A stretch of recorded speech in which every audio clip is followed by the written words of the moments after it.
Hi, and welcome to Black Belt in Real Estate. I'm really excited to have you here on the show. If this is your first time tuning in, thank you so much for being here with me.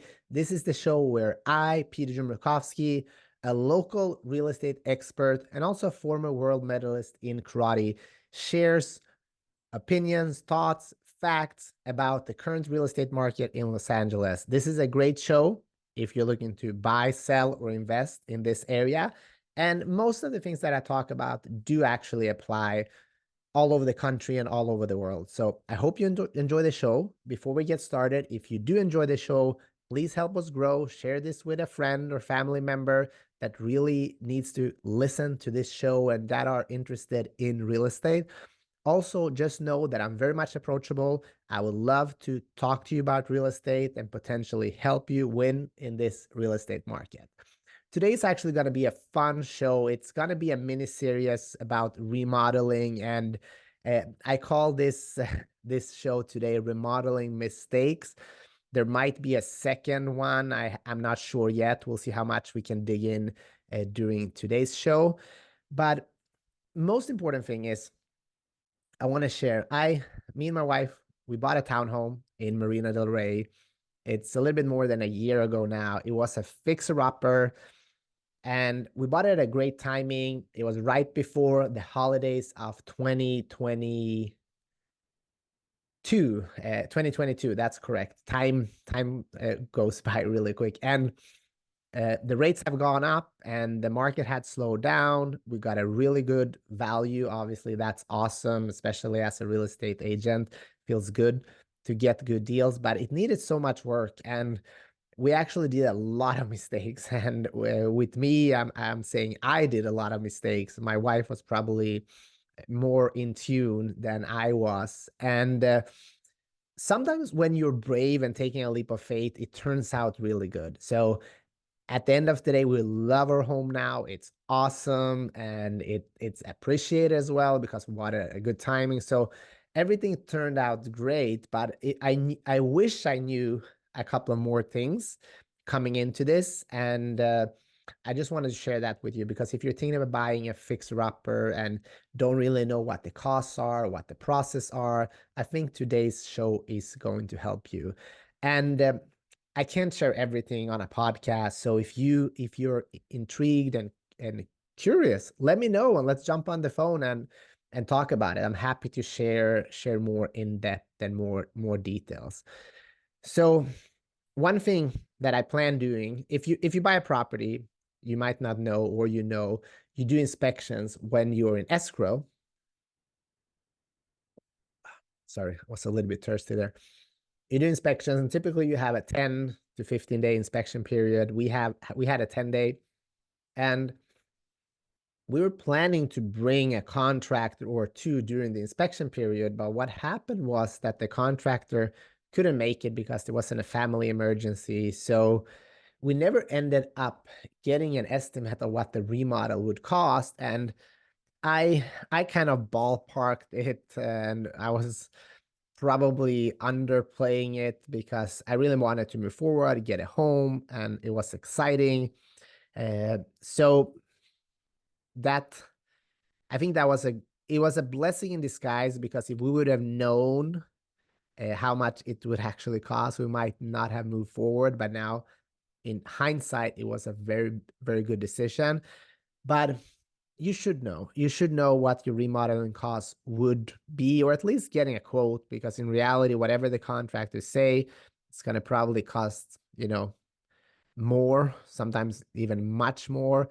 And it's also going to take much longer than they think. So just have that in your mind. And again, we can connect and I can share the exact numbers, but we didn't get that. So once we closed escrow, it almost took us a month of finding a contractor, getting quotes, realizing that is much more expensive than we're thinking. And now we're trying to, uh, decide on what we can save on, but we decided instead to go all in. And it was very stressful. So that would have helped a lot.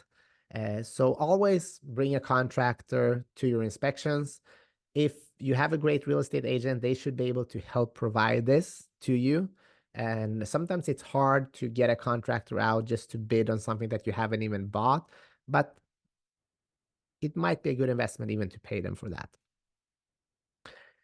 The second part, there's when you do a complete remodel, there's so many design choices and there's so many things to look at, such as, appliances and floors and baseboards and, shower handles, faucets. There's so many things.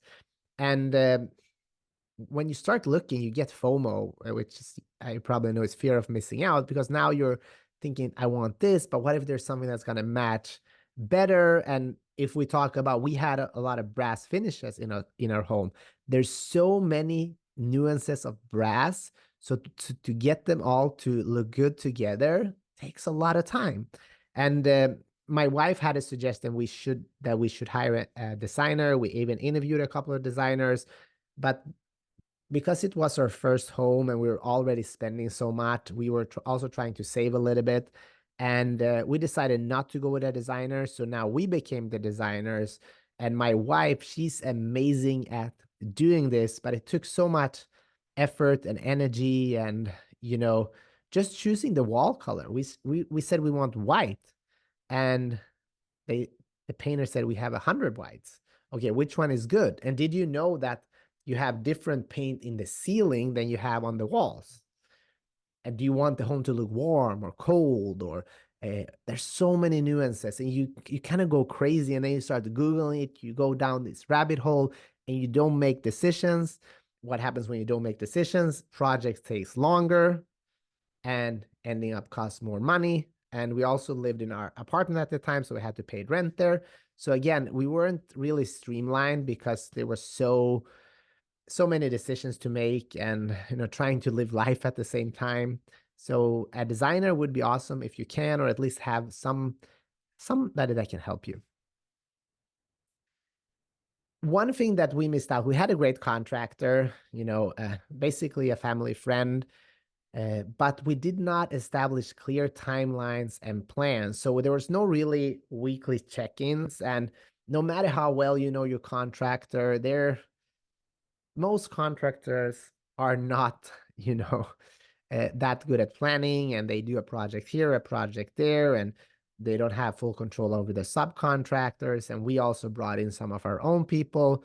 So it was a shit show, and it took much longer. It took us about 4 or 5 months to remodel a townhome. Our neighbor next door, which is actually a contractor himself, he did it in 5 weeks. So it means if you have a clear timelines and a plan, you can check in and make sure everything goes according to plan. If you have a project manager, such as a designer, you don't have to do it. But at the end of the day, you need to be involved, because otherwise you might not get what you want. Because a contractor, they don't have the design eye. A lot of subcontractors, they just want in and out. We're very picky on how, like, for example, we did really big tiles in the primary suite. And where do you start those tiles? What direction? We had floors that were installed in the wrong direction, and that makes the space look much smaller. So they had to took them out and put them back in, and that was also super stressful. And of course, I had to deal with all this while working and trying to, fight with contractors. And I don't want to be the bad guy, but you're paying all this money, so you want it to look good. So just having, that streamlined process is highly recommended. The fourth part, maintaining discipline on the budget. I think that is something that is super important. So when you get quotes from your contractor, ask them what is not included and what could be an unpredicted cost. For example, we had a wall that needed to be heightened, and once they opened that up, there were pipes there. We moved the bathroom. Not the bathroom, we moved the toilet, and to move the toilet, there were plumbing, and then there was, wood beams in between. So they had to, figure that stuff out. And all of that costs extra money, and you don't see it. So it sucks to pay for it. And you thought you were already gotten quotes for it. So that was just another thing. So it's hard to maintain discipline on that budget. But then when it comes to buying finishes, let's say shower handle, you have to figure out like what's our budget, because once you go to those stores or look online, I mean that it you can overspend so much. And it's awesome if you have that money, but you also want to have a great return on your investment and enjoy the home. So you got to find that middle ground balance. That I think the final mistake that we did, me and my wife, we weren't really aligned on the goals and vision, how we wanted it, and it changed so much because it was for our first remodel. So it's a lot of wild discussions. There was a lot of stress on our relationships, on our relationship, and life as a whole. So if you can sit down before and create the vision, look at other remodels and say, this is what we want, but we want to add this. So take your time, because if you're scrambling, and take your time before buying, which we didn't, we figured it out, and you can too, but it would have been so much more pleasant experience if we were like, this is what we want, this is what it's going to cost, here, boom, go. And we were like all over the place. We were like, what do you call entrepreneurship? You trying to build a plane while you're falling from the sky, basically. And it ended up crazy good. If you want to see how it looks, please let us know. If you're curious about, remodeling, hit me up. I'm happy to share with you all of the information I have.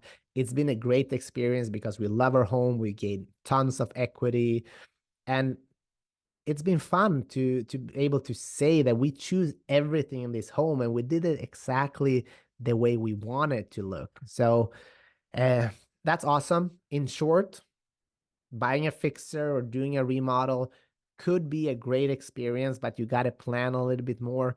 And it's good to work with a real estate agent that know about remodeling, and also to start, building relationship with contractors and having people you trust. Because when you're, let's say, this is how it feels. Like, I came to our townhome at one point that everything was ripped up and it was just bones, and I felt like, wow, I'm naked now. They can do whatever they want to me. And that was not a good feeling. Luckily, we had a contractor that was great. Shout out to you, Isaac. Love you. Thank you for everything you did for us. So it went well. But if I've had horror stories where you have a contractor you don't trust and that are taking advantage of you, and that's not a position you want to be in. So thanks again for listening to Black Belt in Real Estate. I hope you enjoyed the show. If you did, give us a review, subscribe, hit me up on Instagram at Peter Jumrukovski, or reach out if you want to talk about your real estate goals. I am so approachable, and I really, really would love to meet with you. And I'm not saying you should work with me, but the only thing I'm saying is give me a shot. Look up and see what people are talking about me, and see the reviews, and talk to me, and let's see if we can have some fun together, go on an adventure together. And if not, I'm glad you got some value and that your agent is going to help you get a great value. Either way, I'm grateful that we have met, that you took the time to listen to this show. Take care and talk to you soon.